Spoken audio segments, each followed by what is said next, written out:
অনাহারে অপুষ্টিতে মৃত্যুর করাল থাবা এবার বীরভূমে। বন্ধ পাথরের ক্রাশা শিল্প। পঞ্চায়েত ভোটে জটে বন্ধ ছিল 100 দিনের কাজ ও কার্যত খেতে না পেয়ে মৃত্যু হয়েছে 16 জনের। অনেকেই বুকে সিলিকোসিসের বিপদ বয়ে দিন গুনছেন কালান্তর পরিণতির। যদিও প্রশাসন যথারীতি অন্ধকারে। বীরভূমের নলহাটি থেকে হাই নিউজের একটি বিশেষ প্রতিবেদন। বীরভূমের নলহাটি 1 নম্বর ব্লক এলাকায় রয়েছে জেলার অন্যতম বৃহত্তর পাথর শিল্প। পাথর শিল্পাঞ্চলে 10 থেকে 12টি আদিবাসী গ্রাম মূলত পাথর শিল্পের উপরে নির্ভরশীল। মাস চারেক থেকে শ্রমিক মালিক দ্বন্দ্বে বন্ধ হয়েছে এলাকার পাথর শিল্প। পাথুরে এলাকা হওয়ায় চাষাবাদও তেমন হয় না। দীর্ঘদিন ধরে শিল্প বন্ধ থাকায় রুটি রুজিতে টান পড়েছে ওই সমস্ত গ্রামগুলিতে। পাথরের গুঁড়ো বুকে ঢুকে কর্মক্ষমতা কমেছে অনেক শ্রমিকের। তার উপর অনাহার থাবা বসানোয় সংকট দেখা দিয়েছে পরিবারে। ডাক্তার মানে পয়সা করে থাকবে তো বাবু, বন্ধ হয়ে গেল কাজ। কাজ কাম না থাকলে পয়সা থাকে বাবু। ভাত কোনোদিন খাই কোনোদিন না খাই। ভাত ওই তাতে পান্ত ভাত খাবার বলতে গত বছর ধান চাল হয়নি।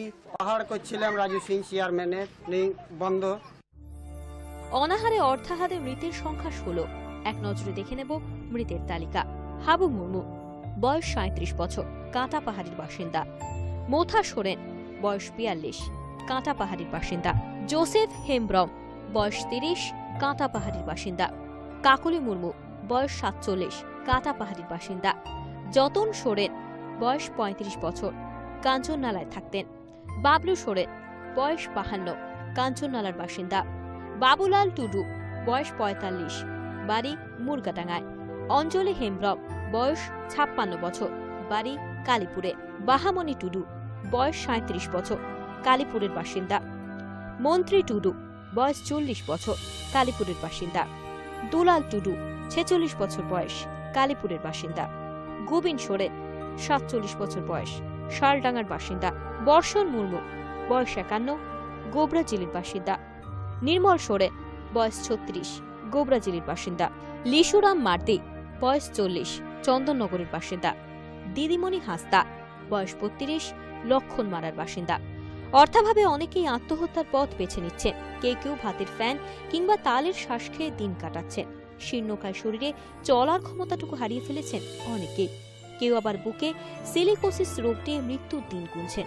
অথচ প্রশাসন এ বিষয়ে নির্বিকার। এখানকার মানুষ ক্যাসার খাদানে কাজ করে জীবন জীবিকা নির্বাহ করে, কিন্তু 2 বছর চাষ না হওয়ার জন্য আবার গত এপ্রিল মাস থেকে কিন্তু এখানে টানা 4 মাস ধরে ক্যাসার খাদানে নানা ঝামেলার জন্য বন্ধ চলছে। পাথুরে এলাকায় 16 জনের মৃত্যুর কোনো রিপোর্টই নেই রামপুরহাট মহকুমা শাসক রত্নেশ্বর রায়ের কাছে। আর সমস্যা নিয়ে আমরা এখানে মিটিং করেছি। আপনার ক্রাশার্স ইউনিয়নের যারা আছে, মালিক ইউনিয়ন প্লাস শ্রমিক ইউনিয়ন, তাদের নিয়ে আমরা একটা লাস্ট 6 তারিখে মানে 6 তারিখ গত মাসের 6 তারিখে মিটিং করেছি এবং মিটিং করে আমরা ক্রাশার যাতে চলে সেই ব্যাপারে আমরা বিস্তারিত আলোচনা করেছি। অবিলম্বে পাথর শিল্পাঞ্চল খোলা না হলে এলাকায় হয়তো দেখা যাবে মৃত্যুর মিছিল। একমাত্র আয়ের উৎস পাথর শিল্পাঞ্চল বন্ধ থাকায় বিপাকে পড়েছে নলহাটি 1 নম্বর ব্লকের আদিবাসীরা। এখনো পর্যন্ত অনাহারে দিন যাপন করছেন প্রচুর মানুষ। ইতিমধ্যে খেতে না পেয়ে বিনা চিকিৎসায় মারা গিয়েছেন প্রায় 16 জন। বলরাম দত্ত বণিকের report, hi news network, Birbhum.